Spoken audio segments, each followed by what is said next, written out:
Hello and a very warm welcome to another edition of World Panorama. Here we are getting you your weekly dose of major international news with a perspective. I am Sana Khan. Before we get you detailed reports, here's a look at the top stories this week. Will India go ahead with its military involvement in Afghanistan? World Panorama takes a look at Hamid Karzai's visit to India. Chinese Premier Li Keqiang turns India visit successful. India and China signed 8 agreements focused on border row and trade. Devastating Oklahoma tornado kills at least 24, thousands rendered homeless. The damage is a whopping $2 billion. And a look at the big winners at the Billboard Music Awards later on the show.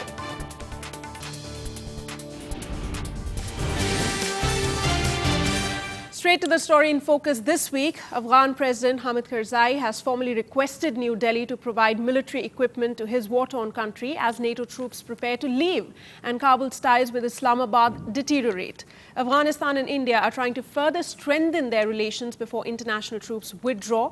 The two regional allies hope that the radical Taliban won't come back to power in Afghanistan once the NATO soldiers leave the country. That's in 2014. So far, Indian involvement in Afghanistan has been mostly limited to the training of Afghan security forces. India has provided little military equipment to Afghanistan in the past. India has invested more, in fact, than $2 billion in Afghanistan, the largest amount of external aid given by India to any country. Most of this investment has been done in Afghanistan's infrastructure, including construction of highways and hospitals and electricity projects for rural areas. But all this seems to be in jeopardy once American troops leave next year, as the state could implode under pressure from the Taliban and Haqqani networks. Security is a critical part of the state capacity. Now, should India go ahead and accept Afghanistan's offer? What about the repercussions? If New Delhi does not honor the deal, will it have an impact on the ties between the two nations? To dwell deeper into the subject, I'm pleased to welcome Mr. Anand Shahay, coordinating editor with the Asian Age, on the show. Thank you, sir, so much for joining me. But before we start looking for answers to these questions, here's a look at this report.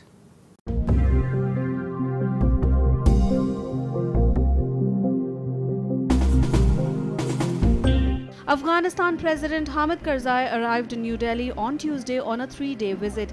While the visit was seemingly for conferment of an honorary doctorate on him by a Jalandhar-based university, he held 4-hour-long discussions with his Indian counterparts on the next step in India-Afghanistan relations.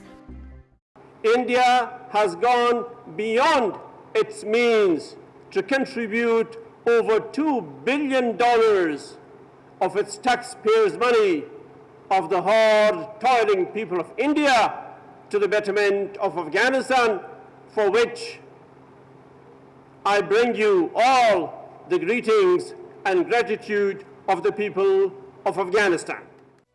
President Karzai gave a wish list of equipment that Afghanistan has requested India to supply within the framework of India-Afghanistan Strategic Partnership of 2011. Afghanistan's request for lethal military equipment comes at a time when Kabul's relations with Islamabad are at their worst. Pakistani border guards and Afghan security forces have had several clashes along the Pakistani-Afghan border in recent months. Must be part of the solution, and the stakeholders, all of the stakeholders who are part of the Istanbul process must come on board. We are part of that process. We would like to see Afghanistan stable, sovereign, prosperous and secure, of course. And for that, our contribution, as indeed the contribution of all other countries, is critical. India remained non-committal on the weapons issue but assured that it would not leave its work in Afghanistan behind. Indian officials pointed out that Afghanistan is facing a transition on political, economic and military fronts. The country will soon be electing a new president. It is looking for fresh investments because earlier it used to receive a lot of economic assistance from abroad because of the security situation. The country is also facing a security transition with the impending withdrawal of the Western forces and the Afghan National Armed Forces preparing to step in. All right, Mr. Shahay, let me start by asking you, the Afghan president seeks military aid from India. Should India go ahead and honor his request? If yes, then why? If no, then why? I think India has no choice. Once the US combat mission ends next year, The American forces are not all leaving. A small contingent will remain. They will have bases. 9 bases. Yes, I mean, I don't know how many they have negotiated. Negotiations are going on. The number of troops were also being talked about, though that is not the critical factor. But the point is that day-to-day maintenance of security in the country will be in the hands of Afghanistan alone. Right. The Afghanistan army is very, very new. The old regular army was destroyed 30 years ago. The country is very old, but as an institution, it is new. The Afghan state, the current Afghan state is only 10 or 12 years old. And what we see there is a situation of ongoing fighting. Fighting has not ended for 35 or 40 years now. Right. In such a situation, once the Westerners go away and a country like India, which has committed, as you said, $2 billion and a lot of political investment in Afghanistan. If at this stage, India says, well, thank you very much, the Westerners have gone, we are going home too. Yeah. I think the entire region will laugh in India's face, having spent $2 billion and political capital. Yeah. I mean, why would we do that? Is it because we are running away from the Russians, the Chinese, the Iranians, the Pakistanis, or the Afghans themselves? So you're saying India has no choice but to provide this But to military. stay there as a friend of the country. India is the only country in the whole world, not just the whole region, not just in Afghanistan. Yeah. The only country trusted by all ethnic groups of Afghanistan, Okay. all straight off society in Afghanistan. They do not place as much trust in any other country as they do in India. Right. But also, sir, you understand the dynamics No, much I was better. coming to something else. I'm saying India has strong and cohesive political support within Afghanistan. Yeah. Okay. 2, if India pulls out, and India will be a very important core, a group of people who will be supporting Afghanistan. If India pulls out, India's security in J&K and in other parts of, especially North India, will be in jeopardy. It will be in jeopardy. If Pakistan-backed Taliban once again force the way into power through the use of guns. Okay. The spread of the militarized political culture, extremely radicalized political culture, that will cause havoc in the northern region, that's what you're saying. Our security grid will be under extreme threat. Okay. Number 2. Number 3, when we look at Afghanistan, Afghanistan is the gateway, if you look at the geography, to Central Asia. Afghanistan is an extremely important country. It's a mineral-rich country. As the saying goes, it is the Saudi Arabia of lithium, which is a rare material, strategic material. Not to say oil, gas, copper, steel, iron, and so on. So the resources in Afghanistan, in which India should be interested, and Afghans are interested that we help them exploit those resources. Our gateway to Central Asia, land route to Afghanistan. So in that sense, you're saying it's very important. It is critical. You have no escape but to stay committed. But Hamid Karzai most probably will not be the president of Afghanistan. He will not be the president next year. That's what he said in Delhi. Will that really? So it seems it's his last bid to come to India and say, look, give us military aid. Will India's stand change? Because Hamid Karzai is known to be very close to India. He's made innumerable number of trips to India. Even if Mr. Karzai had not come here, it would not be reason for India not to, fulfill, not to go down the path that it has made for itself in the last 10 years. Right. Karzai has been a friend of India. There's no question about that. But I have no doubt in my mind that no one who succeeds Mr. Karzai as president of the country will not be a friend of India. Right. But last question to you, what about Pakistan? If India goes ahead and helps Afghanistan at this point in time, what about its ties with Pakistan? Many analysts say that is going to be severely damaged. This is an old bogey. the analysts have been taking this cue from Western analysts for the past 8 to 10 years. I've been seeing this line of thinking, which is being reverberated in India only today. Okay. It's been going on and on and on. And the Americans used to go on telling the Afghans, be careful, go easy on the Indians, so that the Pakistanis don't get upset. But look here, Afghanistan is a sovereign country. Yeah. It doesn't have to do a thing that India tells them, or America tells them, or Pakistan, or anyone tells them. We are a sovereign country, right? So what does it mean to keep Pakistan's sensitivities in view? Pakistan, of course, does not want Indians to be in Kabul at all. Yeah. They have attacked our embassy. They've killed our Indian civilians who are there in various capacities. Right. So Pakistan's animosities towards the Indians in Kabul is not new. Right. Right. So should the Indian policy towards Afghanistan or should Afghan policy towards India be dictated by Islamabad? I think it's an absurd argument. Absolutely. In fact, Pakistan, according to some of its reports published in its newspapers, is also very critical of India's support to Afghanistan. But then there are some in Pakistan who also believe that India and Afghanistan have had this relationship, so there's nothing new about it. They have been cooperating with each other. So India must understand that peace, stability is very important in the region, and for that I it would must go continue. a step further and say that if Pakistan stops nurturing radicalized groups, supplying them weapons and sanctuary and so on, then there is no reason why India and Pakistan together cannot try to help Afghanistan along with some other regional countries. Absolutely. But that's an important proviso. They cannot be the supporters of radical religious groups, giver of arms and equipment, provider of shelter to them. Fuel instability in the region. I mean, they are being completely anti-democratic. What do they want to turn Afghanistan into the kind of society they themselves are in. They are in Pakistan is in a complete mess. Right. They want Afghanistan to follow suit. We'll wrap up on that note. Thank you so much for joining me on World Panorama this week and sharing your thoughts with us on our top story. We're taking a very short break. After that, we're going to come back with a detailed report on the Chinese Premier's visit to India. That and much more in a minute. Don't go anywhere.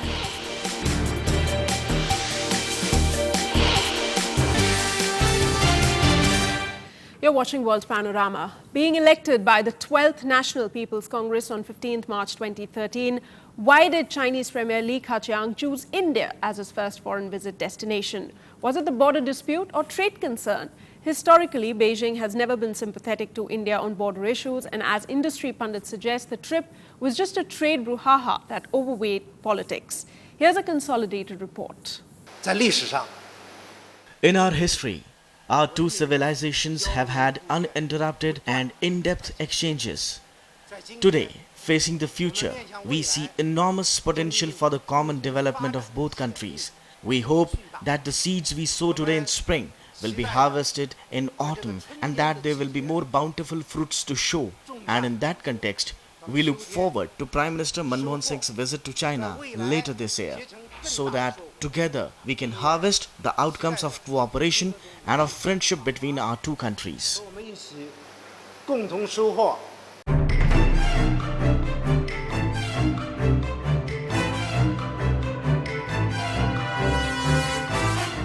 After the standoff in Ladakh, it was a positive start to Chinese Premier Li Keqiang's three-day visit to India.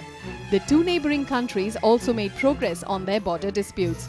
Both the nations were recently at loggerheads as Indian and Chinese soldiers faced off on a plateau near the Karakoram mountain range for 3 weeks until they reached a deal. We agreed that our special representatives will meet soon to continue discussions seeking early agreement on a framework for a fair, reasonable and mutually acceptable boundary settlement. The number two in the Chinese leadership offered New Delhi a handshake across the Himalayas and said that the world's two most populous nation could become a new engine for the global economy if they could avoid friction on the militarized border. What we need is a handshake across the Himalayas. What we need is to stand at a higher level to have a bird's eye view of our relation. I am convinced that as long as we hold a holistic perspective and work together towards the future, We will create a bright future for our two countries, for Asia and the world.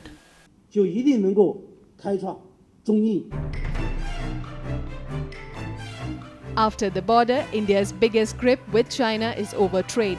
From almost nothing in the 1990s, bilateral trade hit a peak of $73 billion in 2011, heavily skewed in China's favor. In a meeting, India and China agreed they would jointly attempt to reduce the mounting trade deficit between the two nations. There is also a very large agenda on trade. India-China trade has already expanded in a very healthy way, and the two leaders have established a target of reaching $100 billion by the year 2015. I think this is eminently achievable.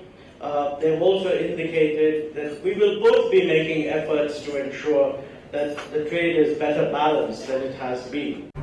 Concluding his maiden visit to India, Lee landed in Pakistan, where he vowed to strengthen the country's partnership with Pakistan. His visit comes in less than 2 weeks after the country's general election.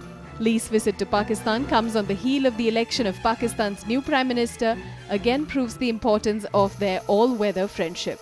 India has responded cautiously to Lee's overtures, partly because of China's friendship with Pakistan. For its part, Beijing is concerned with India's growing relations with the United States. And Syria's opposition and government are preparing to take part in an internationally sponsored peace conference. The conference was proposed by the US and Russia.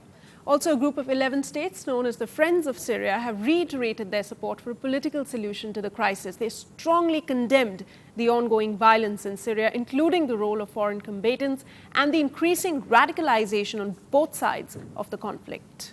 Syria's most powerful ally, Russia, said that the Damascus regime had agreed in principle to attend an international peace conference on the crisis that world powers hope will take place in Geneva in June. We are glad to announce that Damascus has expressed its readiness in principle to participate in the international conference in order for Syrians themselves to find a political path to a solution of the conflict, destroying both the region and the country. The Syrian opposition in exile dismissed Russia's statement. Well, first we would like to hear that from the spokesman of the Syrian government. What is Russia speaking on behalf of the Syrians? The Assad government should make that point clear. And then we would like to know whether this delegation is empowered to make decisions, including the transfer of power to this interim government, the transitional government, that is fully powered to make decisions. So that's not clear. Meanwhile, at the meeting in Amman, US Secretary of State John Kerry was aiming to rally support from European and Arab states for the latest peace initiative. Recently, we have seen a disturbing increase in violence at the hands of the Assad regime. It's a trend that concerns every single one of us around this table, and we are convinced concerns people around the world. The shedding of innocent blood must end. And that is what brings us here. We don't need more proof that now is the time to act. What we need to do is act. The United States and European Union have so far shied away from directly arming Syrian rebels, but have given them non-lethal support, while Arab backers like Qatar and Saudi Arabia send them weapons. As Russia and Iran supply Syrian President Bashar al-Assad, Western countries have been balancing their opposition to the president with a worry that arms for rebels may reach al-Qaeda-allied Islamists.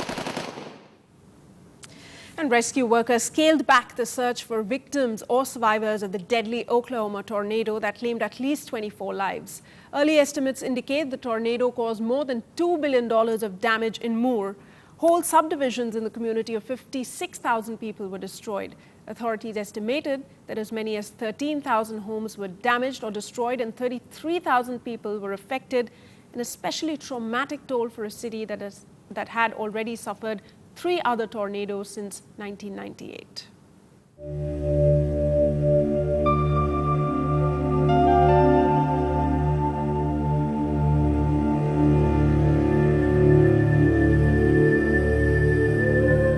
The deaths, the destruction, the devastation caused by the massive tornado that ripped apart the entire town outside of Oklahoma and parts of the city.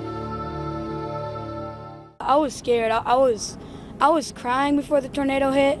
I was really scared. Despair, shock. This is the biggest thing we've ever seen.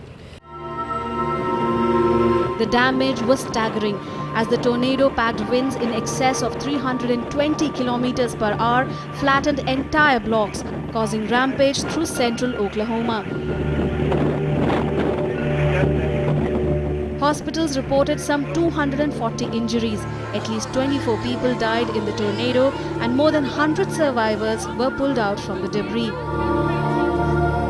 The numbers of this event are becoming even more staggering. 33,000 people affected, 12 to 13,000 homes impacted, property damages $1.5 to $2 billion. Obviously this is a significant event, and it's one that's going to take us a while to address. US President Barack Obama promised to make available all necessary government resources to Oklahoma to help in the rescue and recovery effort. So our prayers are with the people of Oklahoma today. Our gratitude is with the teachers who gave their all to shield their children, with the neighbors, first responders, and emergency personnel who raced to help as soon as the tornado passed, and with all of those who, as darkness fell, searched for survivors through the night. As research and rescue operations wind down and this battered, exhausted city mourns its dead, attention is turning to a long and costly rebuilding effort. Up to 13,000 homes were damaged or destroyed by Monday's tornado that may have caused up to $2 billion in damages, nearly double earlier estimates. With that, time now to take a look at some of the other international news. In a quick wrap, here's Globe Watch. European Union leaders met in Brussels to discuss efforts to address aggressive tax avoidance by companies and to increase European cooperation in tax matters. The issue has hit a nerve in Europe, where many countries are cutting back on social spending and squeezing workers in order to reduce national deficits and debt. Britain, France and Germany called for stricter rules to stop companies such as Google, Apple and Amazon aggressively avoiding taxes in austerity-bitten Europe. Egypt reopened the Rafah border crossing to Gaza after 7 members of the Egyptian security forces, kidnapped by Islamist militants in Sinai last week, were released. The Rafah crossing between Gaza and Egypt was closed for 5 days by Egyptian border security officers, angered at the kidnapping of their colleagues. US Secretary of State John Kerry held separate talks with Israeli and Palestinian officials on Thursday and acknowledged there was considerable skepticism that the two sides would resume peace negotiations. There were no signs of any breakthrough as Kerry visited Israel for the 4th time in his 4 months in office to try to revive a peace process that has been in limbo for more than 2 years. Pakistani police on Thursday began investigation into a roadside bomb that killed 11 security personnel and 2 civilians in southwestern Pakistan, where separatist rebels have for decades been battling to control the region's natural gas and other resources. According to police, 16 people were wounded and the death toll could mount. And now a look at all the sports news that you might have missed through this week. A quick look at that in sports action. The raging spot-fixing saga in the IPL turned murkier with Pakistani umpire Asad Rauf being withdrawn by the ICC from next month's Champion Trophy in UK for his alleged role in the scandal. The ICC said in a statement that Rauf had been withdrawn as he was under investigation by the Mumbai police. Rauf also becomes the first umpire to come under the scanner in the IPL spot-fixing scandal. Following his recovery from an Achilles heel injury, Australian pacer Ryan Harris says he's keen to make a comeback to be in contention for the Ashes campaign this summer in England. Harris fractured his ankle in the 4th test of that series, and he admitted that there had been moments in the long months of recuperation from various injuries since that he thought it might be his only Ashes experience. Sergio Garcia held a press conference to apologize for the fried chicken jibe aimed at world number 1 Tiger Woods during European Tour Awards dinner. Earlier, Woods had reacted on his Twitter account after Garcia had issued an apology through the European Tour to a comment he made at Tuesday's dinner when he was asked on stage whether he would be inviting Woods for dinner during next month's US Open in Marion. Fried chicken has become a racial stereotype in the US when referring to African Americans, a reference to the days before the abolition of slavery when chicken was believed to be a staple part of the diet. 7 more horses trained by Ban Mahmoud Al-Zaruni, included 2012 St. Liga winner NK, have tested positive for an anabolic steroid, stanozol. Godolphin trainer Al-Zaruni was handed an 8-year ban by British horse racing agency last month for doping horses with anabolic steroids after 11 tested positive at his stable in Newmarket, England. Al-Zaruni, who admitted administering prohibited substances to 4 others, has appealed against the severity of the ban. Following Zaruni's disciplinary hearing, the BHA conducted tests on all Godolphin-owned horses in training in Newmarket. And time now for all the very latest news from the world of movies and lifestyle. Here's our entertainment wrap. Stars Bradley Cooper, Ed Helms and Zach Galifianakis gathered on the red carpet in Los Angeles for the premiere of The Hangover 3, the final film in the popular comedy franchise that has made stars out of the cast. The third and final film in director Todd Phillips' record-shattering comedy franchise, The Hangover Part 3, is an epic conclusion to an incomparable odyssey of mayhem and bad decisions in which the guys must finish what they started by going back to where it all began, Las Vegas. The Hangover Part 3 opened in the US on May 23rd. He's played a science fiction hero, policeman and even Hamlet, but now actor Keanu Reeves is moving on to a new role, directing a contemporary martial arts movie to appeal to Chinese and Western audiences. Reeves has stepped behind the camera to make his directorial debut with Man of Tai Chi, a trilingual film loosely based on the life of a stuntman, Tiger Chen, whom he befriended while working on the science fiction The Matrix trilogy. International singing phenomenon Justin Bieber and country pop star Taylor Swift won the big prizes at the Billboard Music Awards, with Swift taking the Artist of the Year award at a ceremony which also honored legendary performers Madonna and Prince. Clad all in black and sporting reflective aviator sunglasses, Bieber performed at the show at the MGM Grand Garden Arena in Las Vegas and was named Top Male Artist. He also took home Billboard's first ever Milestone Award, voted by fans for musical innovation and ingenuity. Microsoft gave the world the first look into its new game console on May 21st, hoping that the newly named Xbox One will build on a solid core of gamer fans and become a hub for living room entertainment. The third-generation Microsoft console, coming 8 years after Xbox 360, was unveiled by Games Unit Chief Don Matrick at an event at the software company's campus near Seattle. The new device interacts with a user's television, responds to voice and gesture commands, and includes Skype video calling. And that's all we have for you in this edition of World Panorama. See you next week, same time, with more international news. Till then, you can follow us on Facebook and Twitter. As I sign off, take a look at this year's Benoist de la Danse, or the Oscar of Ballet award ceremony held in Moscow's Bolshoi Ballet Theatre. Goodbye and thanks for tuning in.